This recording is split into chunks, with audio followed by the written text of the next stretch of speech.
Hello friends, today we bring to you an educational video on one of the most fascinating, intriguing and commonly observed meteorological feature called clouds. Without any further ado, let us start. What are clouds and how do they form? This is a very basic question. Clouds are nothing but dense or scattered puffy mass of condensed water floating in the atmosphere, typically above the ground level. Clouds form when a parcel of air containing water vapor rises, cools, undergoes phase change, and eventually condenses into small droplets of water. These droplets generally nucleate on a tiny particle such as dust that are seen floating in the air. So now, in a very simple language, let us discuss the dynamics behind the cloud formation. Cloud formation primarily depends on two factors. One, vertical updraft of air, and two, the moisture content present in the air. We will talk about the vertical updraft first. Vertical updraft is an important criteria for cloud formation. This is because the air has to rise to initiate the condensation process. This condensation process is necessary for the formation of water droplets or ice crystals. The updraft of air parcels primarily occurs through two mechanisms, namely the convective heating or convergence due to a low pressure system or a frontal system. Many a times, updraft is seen to occur through an interplay of these two mechanisms. First, we will talk about the convective heating. So convective heating is nothing but the process by which the ground gets heated up, and in that process it triggers an instability. So what happens in this scenario is that the air parcel near the ground is hotter than the environment or the ambient temperature. So this results in a rapid rise of the parcel. A commonly used meteorological term to quantify this heating is called convective available potential energy, or abbreviated as CAPE. The definition of CAPE is shown here. So if you look at this equation, the first term is the temperature of the parcel and the second term is the temperature of the environment or the ambient in which the parcel is situated. The relative difference in the temperature of these two parcels and the environment decides the CAPE and the strength of instability that will govern the rise of the parcel. For instance, if the environment is cooler and the parcel is hotter, then the CAPE will be very high, which indicates a strong instability leading to a strong updraft and formation of tall and thick clouds. Convective heating is usually known to produce cumulus, cumulonimbus or altocumulus clouds, which are rain-bearing systems. These type of clouds are usually witnessed during the summer season. We will discuss more about these clouds in detail later in this video. Now, if you look at the other side, if the parcel is colder than the environment, then the CAPE will be negative, meaning the system is now highly stable and will not allow the parcel to rise. Therefore, such a system will lead to formation of shallow or dispersed clouds. So when CAPE is 0 or negative, we see shallow or dispersed clouds, which we all know as fog. And this is very common during the winter months. So let us look at the second mechanism. If there is no prominent heating, then the air parcels are advected upwards by a low pressure system or a frontal system that causes convergence of air. So as the winds converge near the surface, they have no choice but to move up, thereby resulting in the updraft of the air parcel. Such a mechanism usually leads to formation of shallow but very dense clouds. And these kind of clouds are very common during the monsoon season. Such systems usually produce nimbostratus, stratocumulus or altostratus clouds. Once again, we will discuss these clouds in detail later in this video. Alright, so updraft is now clear. The second thing which is needed for clouds is moisture. So let us talk about the role of moisture. Simply put, moisture helps in making a dry, unsaturated air parcel saturated. So by saturated, what I mean is now the parcel contains only water. Okay. So let us expand on this. We all know that the air that rises, it cools. When it cools, it is no longer able to hold all the water vapor which was held by that particular parcel when the air was warm. So now, due to this cooling, what happens is the extra water vapor begins to condense out of the air parcel in the form of liquid droplets. As the air parcels rise higher and higher, it continues to expand and get cooler, and more moisture will condense out of it. In other words, the air parcel has now become fully laden with water, which eventually falls as rain. The temperature at which the air parcel condenses into water is called the dew point temperature. And this is also the temperature at which the clouds begin to form, and this is where the base of the cloud exists. Okay. Now, if we increase the moisture, that means more water vapor will start to condense out of the parcel in the form of liquid droplets or sometimes ice, depending on the upper level temperature. Usually, the upper level temperature is freezing, that is 0 degrees Celsius. So the formation of ice is very typical. So now, in the presence of more moisture, the clouds have the ability to grow both vertically and horizontally. And this particular process is known as moist convection. Now, let us give you an extra tidbit here. If Kp, which is the convective available potential energy, is very high and the moisture content is also very high, then the process of this moist convection is accelerated and it results in something known as deep moist convection, which leads to formation of very tall clouds. And these are usually called the cumulonimbus and associated mammatus clouds. We will talk about these clouds more in detail later. Alright, so I hope the dynamics behind the cloud formation is clear. Now let us ask a question. We all know that water is denser than air. So how is that the clouds are able to float in the air? The answer to this question lies in the fact that clouds are made up of teeny tiny droplets of water, which on an average are about only 30 to 40 micrometers in diameter. In perspective, this is less than half of a typical human hair. This is the reason why the droplets are suspended in air for long times and are seen as clouds. Now, the clouds don't stay for very long because the clouds can disintegrate. So when the updraft and the wind are very high, then they lead to something known as collision of droplets or coalescence. So these teeny tiny droplets now start to coalesce or start to hit each other and they grow bigger in size. So as they keep growing bigger in size, these droplets or these big droplets are unable to stay in the air and hence they fall as rain. Now, the clouds that form due to this deep moist convection, which are the very tall clouds, they contain ice particles instead of water droplets, as we already discussed. So these ice particles collide, they grow bigger, and hence it falls as hail and not rain.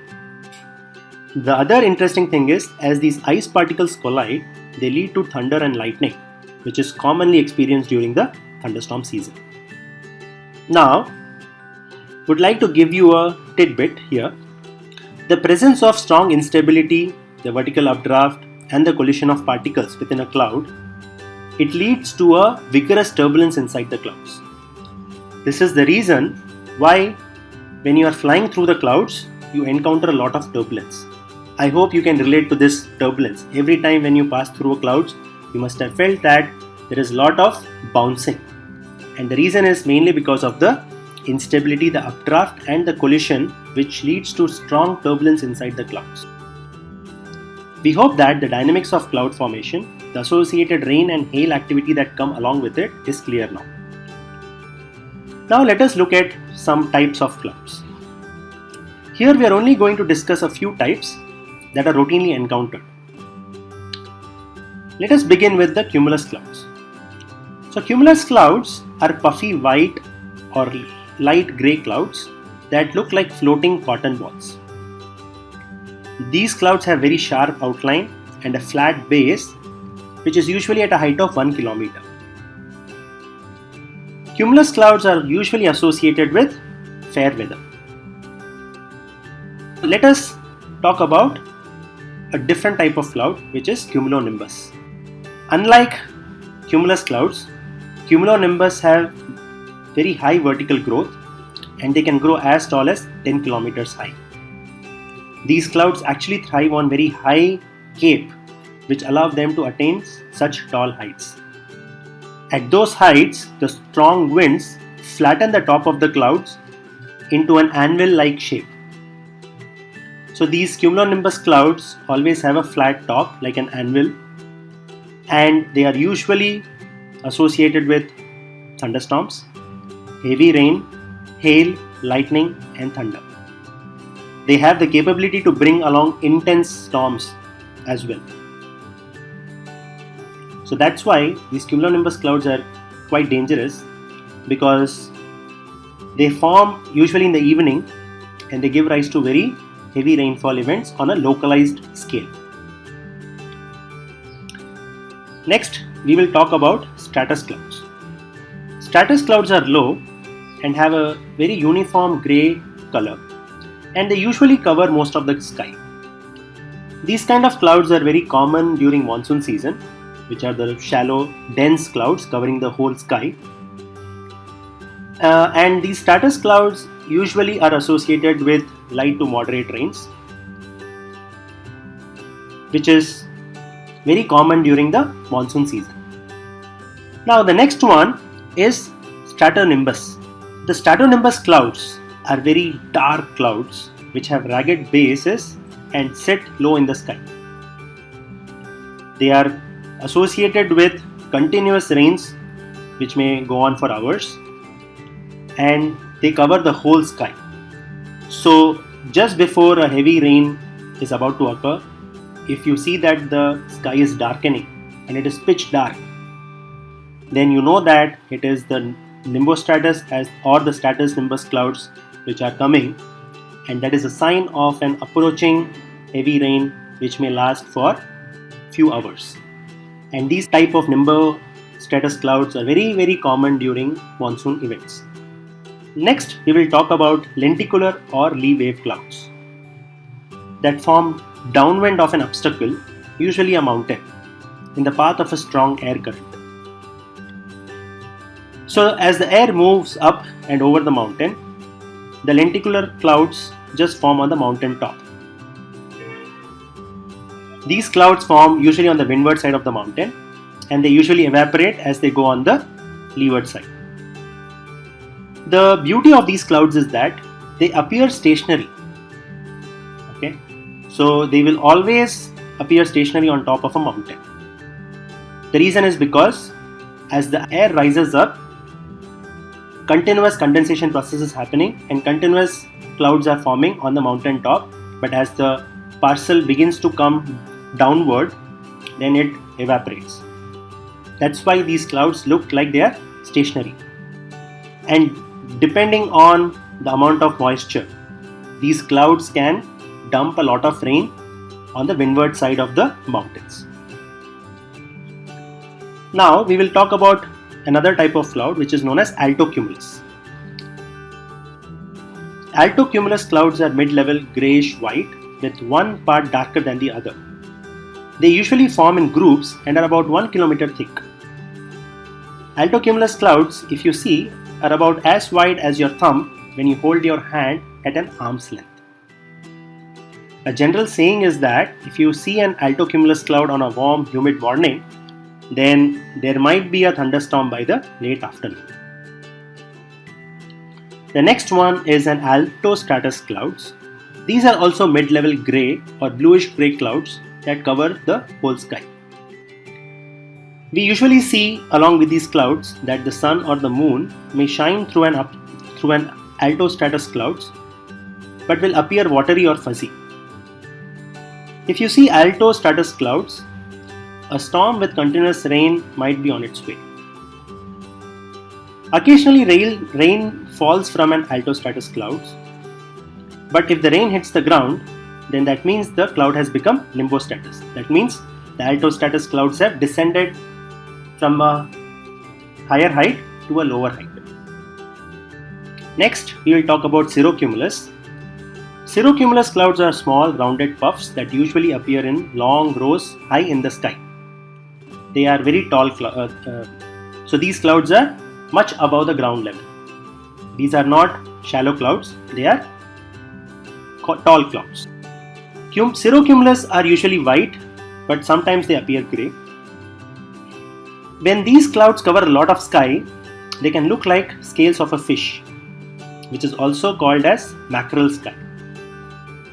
Cirrocumulus clouds are very common in winter when you see these clouds hanging around as a mackerel, and they indicate fair weather. Since they occur in winter season, they also bring along cold weather with it. Now, one of the last type of clouds that we would like to cover in this video is the cirrus clouds. The cirrus clouds are made up of ice crystals. We already talked about that. As the air parcel moves much above, then it has the tendency to become ice. So these cirrus clouds are nothing but ice crystals, and they look like long, thin, wispy white streamers high up in the sky. Cirrus clouds are usually known to bring fair weather. But the only thing is, if they build up large over the time, then they can be followed by a cirrostratus clouds, which may indicate some light to moderate rains. These are the common cloud patterns that we usually see in the sky. We hope that next time you look at the sky, you can identify some of these clouds. With the monsoon around, it is the right time to do some cloud watching. Please enjoy. Finally, we would like to leave you all with a very simple demonstration of cloud dynamics that you could try at home or school, so that the young kids can gain a practical perspective. All you need for this experiment is 2 tea light candle holders, 2 tea light candles, and the acrylic clear plate. This acrylic clear plate is basically for the sake of visualization.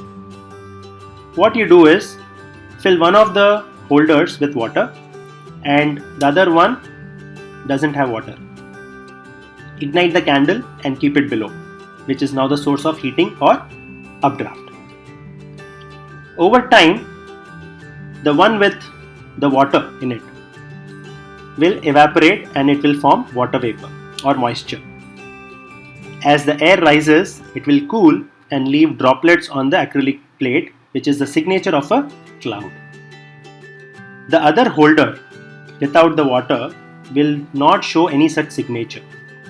The main reason being, although updraft is present, there is no moisture content. Therefore, the important take-home message is that cloud needs both updraft and moisture for its formation. We hope that you all enjoyed this video. Please share it with your friends. Also, press the like button and give us any feedback by commenting in the comment section. And finally, please don't forget to subscribe to our channel and press the bell icon for instant notifications. We will be coming up with some more interesting videos in the near future. So please stay tuned. Until then, on behalf of the entire MedConnect team, this is Sridhar Balasubramanian signing off. Thanks a lot.